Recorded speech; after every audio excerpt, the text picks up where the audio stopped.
We asked the community to share their questions, and the first one comes from Yana in Minneapolis. Her question is, how will your plan to address the housing shortage reflect the reality that many people, especially Black people, Indigenous people, and people of color, do not have enough income to buy a home?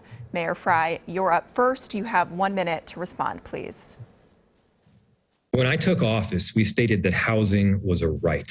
And we didn't just talk about it, we acted, providing record amounts of funding to affordable housing. In fact, about 3 times the previous record and more than almost any city in the entire country on a per capita basis. We started a now nationally renowned and award-winning Stable Home, Stable Schools program, which specifically enables our kids, 95% are whom of color, to have homes within a certain radius of their school itself. And in the area of home ownership, we made that one of the 4 key pillars of our housing agenda, recognizing that one of the best ways to build intergenerational wealth that the Black community has traditionally been deprived of is through home ownership. So we haven't just been talking about this. I would put our record up against any other mayor in the entire country. We have done the work. It's complex, it's nuanced, and it requires you to dig in. AJ Awed, you're next. What will you do about affordable housing in the city? You have 1 minute. Yeah, so this is indeed a very complicated and complex issue. For me, I think there has to be a whole host of things, and it has to be a holistic approach. One of my biggest advocations is for a luxury tax on 100% AMI rentals. That means all the buildings that are going up right now should be, putting in the tax base. Hopefully that would generate revenue to incentivize more development of public housing. I'm not too big of a fan of affordable housing. And for me, when we're really talking about BIPOC communities, working class individuals, public housing is really the best way and the only reasonable affordable housing way. But outside of that issue, education is very important to, I would say, Black home ownership as well, and the younger generation, making sure that they have the proper tools and investments in that, making sure that they're well rehearsed in how the housing market works and the financial literacy goes up, and making sure that we also open up capital to communities of color and making sure to co-sign for them. And that's really what I would be looking to do as a holistic approach to answering that issue. Sheila and Nezhad, your answer, please. Absolutely. So this is one of the top issues of the campaign. One of the things I hear most frequently from people at the doors saying that they can't afford to live in Minneapolis right now, whether it's renting or buying a home.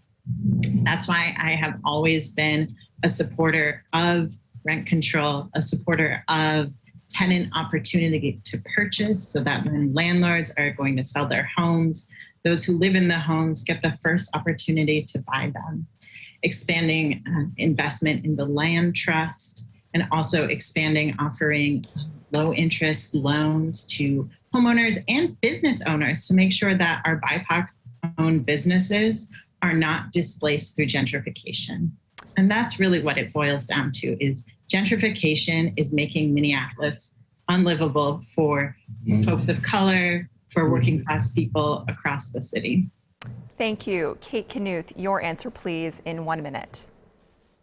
Yes, thank you for this question. Housing is definitely a human right. It is even more a foundation for safety and stability for families and neighborhoods. And I have a comprehensive housing plan that focuses on building more housing, more affordable housing, and more deeply affordable housing, including creating a public housing levy to make sure we are investing in the most deeply affordable housing. I also do support rent stabilization in the ways I talked about earlier. You specifically talking about homeownership here, and that means that requires us to do education, to help with capital costs, to look at ownership models of things other than single family homes, whether it's duplex or triplex, as a way for generational wealth building as part of that ownership model, looking at the land trust to have more deeply affordable, investing more in deeply affordable approaches to homeownership.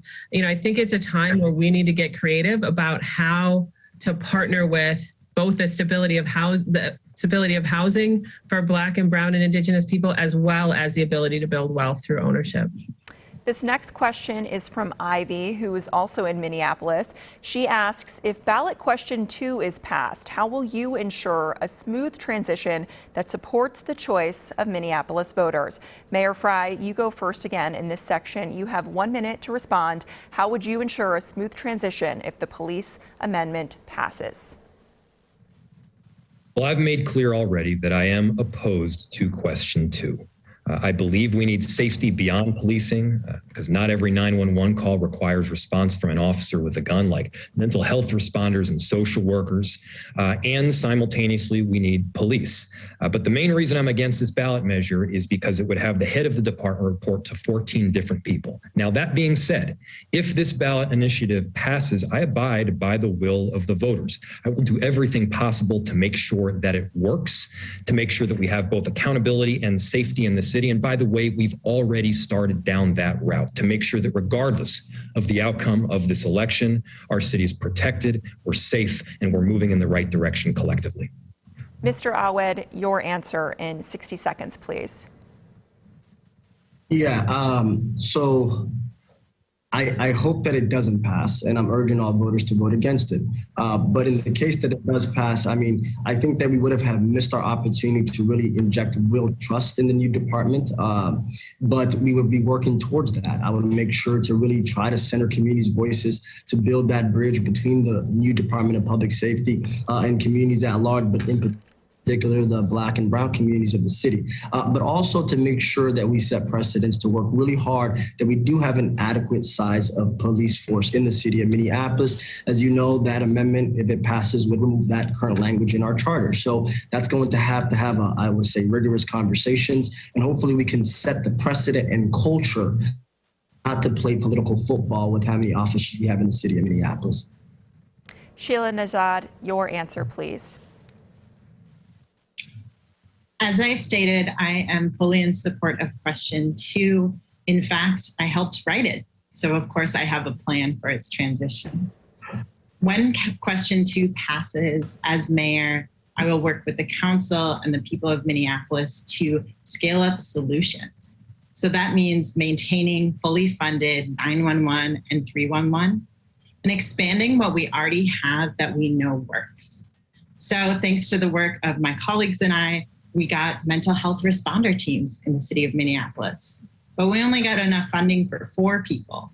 So when we get this new department, we're going to scale that up. So when someone needs help and they're afraid to call police, they have a mental health professional that they're able to call, expanding sexual and domestic violence advocates and youth violence prevention specialists. We're going to scale up what we know works while we develop more violence prevention strategies throughout the city.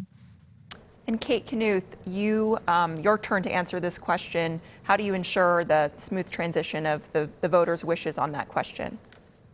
Yeah, absolutely. You know, as I stated previously, I hope the voters pass Charter Amendment 2, and I have a really clear path forward to how to make sure we implement it well. And, you know, I think I'm the strongest candidate here in terms of my experience and my skill of working in big public bureaucracies as a former state representative. I've built and led a leadership program at the university. I was our city's first chief resilience officer. And I will bring that skill to make sure that we get the structure right, we get the leadership right, we get the culture right, we get the process right, and we're building trust with community while we do it. You know, I think this is actually one of the mayor's real weaknesses is the basic management of our city. We've seen significant turnover at the leadership level, including right now, I'm not even sure we have a head of our Department of Civil Rights or Office of Police Conduct Review. That's not, I think, leadership we need to dig in and build a more effective, holistic public safety plan or public safety department that includes police moving forward. Thank you.